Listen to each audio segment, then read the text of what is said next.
तीन रु 5 डिग्री खसिब पारद बढ़िब शीत। तो चल देखि नबा संपूर्ण अपडेट कौन रही। खसिब सर्वनिम्न तापमात्रा बढ़िब शीत।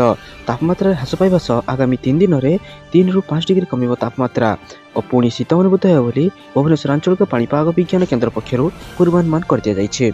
मिलथिबा सूचना अनुसार दिन तापमात्रा 2 रु 4 डिग्री बढ़िबा नै विभाग सूचना दैछे। विशेषकर अभ्यंतरीण ओडिशा सुंदरगढ़ झरसुगुड़ा बरगढ़ नुआपड़ा बलांगीर संबलपुर सोनपुर देवगढ़ और केन्दुझर में शीत प्रकोप अधिक रहिबो। चलित वर्ष डिसेम्बर में शीत नहीं। सबु वर्ष यही समय राज्य में प्रबल शीत लहरी अनुभूत होता है, किंतु बंगोपसागर बारंबार सिस्टम पर ए वर्ष सामान्य शीत रही बोली आंचलिक पाणीपाग विज्ञान केन्द्र निर्देशिका मनोरमा महांती सूचना देइछन्ति। तो चलो देखिए परवर्ती अपडेट कौन रही। बेंगल और ओडिशा दखल पर धमक देला बांग्लादेश नेता। तो चलो देखि नबा संपूर्ण अपडेट कौन रही। बांग्लादेश और भारत मध्य विवाद दिन को दिन बढ़िबार लगी। यह भितर बांग्लादेश नेशनल पार्टी बा बीएनपी पक्षर उत्तेजना सृष्टि करिया बेले बयान दि जाउछे। निकटर बीएनपी जड़े नेता भारत को तीव्र समालोचना करने सह बांग्लादेश खूब शीघ्र पड़ोशी बेंगल ओडिशा और बिहार को निज दखल करने बोली धमक देइथिले। सेहीपरि बांग्लादेश 2 जण आर्मी भेटरान मध्य कहिथिले जे देशर सेना मात्र किछि दिन मध्य बेंगल को संपूर्ण भाव निज नियंत्रण को नहीं जीव। बीएनपी और आर्मी भेटरान बयान कड़ा जवाब देइछन्ति पश्चिम बंग मुख्यमंत्री ममता बनर्जी। विधानसभा भितर से कहिछन्ति जे तुमे माने बेंगल बिहार और ओडिशा को दखल करिनेब। बांग्लादेश उत्तेजना सृष्टि करी बयान आसिता बेले ममता मीडिया और राजनीति मानक शांत रहिबाको परामर्श दैछन्ति। एपरि उत्तेजना सृष्टिकारी बयान सीमांत राज्यर शांति और स्थिरता उपरे कौनसी प्रभाव पकाइब नहीं बोली से सूचना दैछन्ति। तो चलो देखिए परवर्ती अपडेट कौन रही। अष्टम वेतन कमिशन को नहीं आसला बड़ खबर। आसंता बजेट में अष्टम वेतन कमिशन लागू कर संभावना अधिक रही। यह कर्मचारी दरमा वृद्धि पाइब। किसी रिपोर्ट प्रकाश पाई जे कर्मचारी दरमा 186% वृद्धि पाइब। केंद्रीय कर्मचारी वर्तमान सर्वनिम्न दरमा 18,000 टंका रही बेले अष्टम वेतन लागू हेले ता अति कम 51,480 टंका हो दरमा 186% वृद्धि घटब। से अष्टम वेतन कमिशन लागू हेले पेंशनभोगी लाभ पाइबे। पेंशनभोगी दरमा बंपर वृद्धि हेब। पूर्व केंद्रीय कर्मचारी सर्वनिम्न भत्ता 9,000 टंका रही, किंतु अष्टम वेतन कमिशन लागू होगा पर सर्वनिम्न पेंशन 25,740 टंका हो, जहाँकि मूल दरमार प्राय 2.86% अधिक। रिपोर्ट अनुसार केंद्रीय कर्मचारी वेतन और भत्ता वृद्धि अष्टम वेतन आयोग गठन नहीं आगामी दिन में विचार करिपारंती केंद्र सरकार, किंतु वर्तमान से भली किछि योजना करना केंद्र सरकार। अनेक जातीय गणमाध्यम रिपोर्ट में कहुच्छी कि चलित वर्ष दीपावली पूर्व केंद्र सरकार देश अष्टम वेतन कमिशन लागू करिपारंती और लक्ष लक्ष केंद्रीय कर्मचारी उपकार हो पारंती। तो चलो देखिए परवर्ती अपडेट कौन रही। काले पाचिका मृत्यु हेले परिवार सदस्य को मिल 1 लाख टंका। प्रधानमंत्री पोषण शक्ति निर्माण योजना अधीन में कार्यरत मध्याह्न भोजन पाचिका राज्य सरकार गुरुत्वपूर्ण निष्पत्ति ग्रहण कर चाकरी काल पाचिका मृत्यु हेले परिवार सदस्य मृत्युकालीन सहायता बाबद को 1 लाख टंका प्रदान कर विद्यालय गणशिक्षा विभाग पक्षर विज्ञप्ति प्रकाश कर राज्य समस्त सरकारी और सरकारी अनुदान प्राप्त प्राथमिक और उच्च प्राथमिक विद्यालय छात्र छात्री पोषण स्थिति में सुधार आने केंद्र सरकार द्वारा प्रधानमंत्री पोषण शक्ति निर्माण योजना कार्यकारी होती। योजना विद्यालय पाचिका नियोजित कर सरकार द्वारा स्वीकृति स्थिरीकृत हार में पारितोषिक दि जाउछि। पाचिका सामाजिक सुरक्षा निमंते एक प्रस्ताव सरकार विचाराधीन थिला। यह दृष्टि रखी मृत्युकालीन सहायता आकार में 1 लाख टंका परिवार सदस्य को देवाक निष्पत्ति निया जाइछे। तो चलो देखिए परवर्ती अपडेट कौन रही। खुशी खबर जनधन अकाउंट को आसिब 1,000 टंका शीघ्र भरतु फॉर्म। तो चलो देखिए संपूर्ण अपडेट कौन रही। यही अकाउंट खोली 30,000 टंका पर्यंत परिवार वर्ग पाइपर। एथि केतक सामान्य शर्तर पालन करा पड़ो।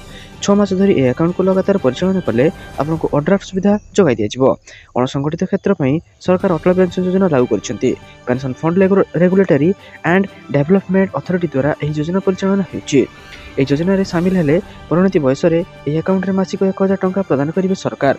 योजना रे आपण निजर सुरक्षा सह आपण परिवार सुरक्षा को सुनिश्चित करेंगे। एथि निकटस्थ बैंक को जाई अटल पेंशन योजना रे सामिल होगा फॉर्म भरी पारे।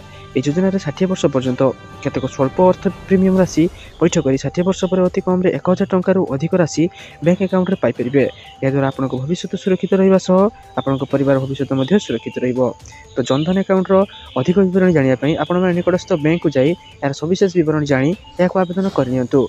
चलो देखिए परवर्ती अपडेट कौन रही। राज्यर सबु जिले में खोल मेडिकल कॉलेज सूचना देले मंत्री। ओडिशार 30 जिले में मेडिकल कॉलेज खोल खूब शीघ्र डाक्तरी पदवी पूरण कर 5,000 पदवी पूरण पर विज्ञापन बाहर। या सहित 3,000 पारामेडिकल स्टाफ पदवी पूरण कर विधानसभा कहते स्वास्थ्य मंत्री मुकेश महलिंग। से मेडिकल रिक्रुटमेंट प्रक्रिया मुख्यमंत्री अनुमोदन में 2टी संशोधन कर स्वास्थ्य मंत्री।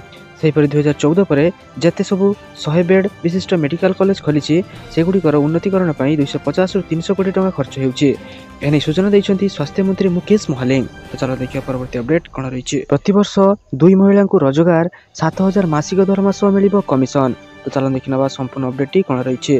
प्रधानमंत्री नरेंद्र मोदी हरियाणार पानीपथ में बीमा सखी योजना शुभारंभ कर जातीय जीवन बीमा निगम योजना को आरंभ कर पीएम मोदी कहते भारत महिला सशक्तिकरण दिगरे लगातार पदक्षेप नेउछंती। पीएम कहते LIC बीमा सखी योजना अधीन 18 ରୁ 70 वर्ष बयसर महिला को सामिल कर तेबे एथिरे सामिल होगापी महिला जनक अत्यंत 10ମ पास करथिबा आवश्यक। यह महिला मानक स्वतंत्र तालीम प्रदान करा एवं प्रारंभिक 3 वर्ष जाए एक निश्चित मानदेय मिलिबो। समाजर आर्थिक शिक्षा को प्रोत्साहित करने और बीमा प्रति लोक सचेतनता सृष्टि करने दायित्व दिया। बीमा सखी मैंने समाज में LIC एजेंट रूपे काम करेंगे। यह व्यतीत स्नातक कर बीमा सखी को भविष्य में LIC सह डेवलपमेंट ऑफिसर भाव काम कर सुजोग मिल पार। प्रधानमंत्री मोदी प्रतीकात्मक रूपे कहते कि बीमा सखी को नियुक्ति पत्र देते। योजना अधीन बीमा सखी को 3 वर्ष जाए 5 ରୁ 7,000 टंका मानदेय मिल। बीमा सखी को प्रति पॉलिसी उपरे कमिशन मिल। LIC ऑफिशियल वेबसाइट रु जाई एही योजना पर आवेदन करें। सूचना अनुसार यह योजना अनुसार पूर्व LIC सह काम करुवा कर्मचारी परिवार सदस्य को यार सुजोग मिलना। आगामी 1 वर्ष में 2 लाख बीमा सखी करने सरकार लक्ष्य रखिंट। महिला को मानदेय पॉलिसी रे कमिशन व्यतीत टार्गेट हासिल क्षेत्र में किसी बोनस दिया। तो यह थिला केवल हरियाणार अधिवासी मानक पई। तो आम ओडिशार मध्य जो माने एही भली योजना चाहउछंती से आम वीडियो तले निश्चित भाव कमेंट करेंगे। चलो देखिए परवर्ती अपडेट कौन रही। चाषी खाता को गला 3100 टंका सब्सिडी पाइले हजार कृषक। ओडिशार लक्ष लक्ष चाषी खुशी खबर 3100 टंकार धान किणिले सरकार। 2300 टंकार सहायता मूल्य सहित 800 टंकार इनपुट सब्सिडी मिसाई मोट 3100 टंका पाइछंती चाषी। ऐतिहासिक मुहूर्तर साक्षी रहिला बरगढ़ सेहलार इच्छापाली। सेहला समावेश इनपुट सब्सिडी प्रदान कर मुख्यमंत्री मोहन चरण माझी। धान MSP 2300 टंका सह उपरे अधिक 800 टंका पाइछंती चाषी। प्रथम पर्यायर 21,000 पाइछंती सब्सिडी। बरगढ़ में विशाल चाषी समावेश को संबंधित करने सहित सब्सिडी टंका पठाई राज्य सरकार। निर्वाचन प्रतिश्रुति अनुसार सहेलार चाषी को अधिक 800 टंका देइछंती बीजेपी सरकार। चाषी अकाउंट को गला इनपुट सब्सिडी। क्विंटाल पिछा 800 टंकार इनपुट सब्सिडी पाइले चाषी। मंचर बरपाली चाषी को चेक प्रदान करथिले मुख्यमंत्री मोहन चरण माझी। चलन देखिए परवर्ती अपडेट कौन रही। UIIC रे भर्ती सुजोग तुरंत करंतु आवेदन। इंश्योरेंस कंपनी रे चाकरी खोजुथिले आपनक खुशी खबर। United India insurance company limited रे खाली पड़ी अनेक पदवी। एथिपाई इच्छुक थिबा प्रार्थी 19 डिसेम्बर 2024 पर्यंत आवेदन करेंगे। यह पदवी पर आवेदन करता प्रार्थी आक्यूरिज एक्ट 2006 अधीन सदस्य होइथिबा जरूरी।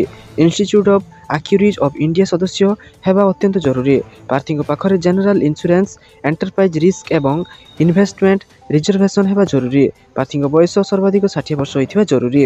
इच्छुक प्रार्थी HRM डिपार्टमेंट 8म महला UIIC 24 व्हाइट्स रेड चेन्नई 600014 लफाफा पर application for actuary in addition to appointed actuary लिखाई आवश्यक। प्रार्थी चयन इंटरव्यू आधार कर UIIC प्रार्थी आवेदन करने बेले समस्त दस्तावेज संलग्न करिथिबा जरूरी। तो सारा दिन ये बछा बछा एवं गुरुत्वपूर्ण खबर जानिया आम चैनल को सब्सक्राइब रखु और आम वीडियो को लाइक कर दिंतु। धन्यवाद।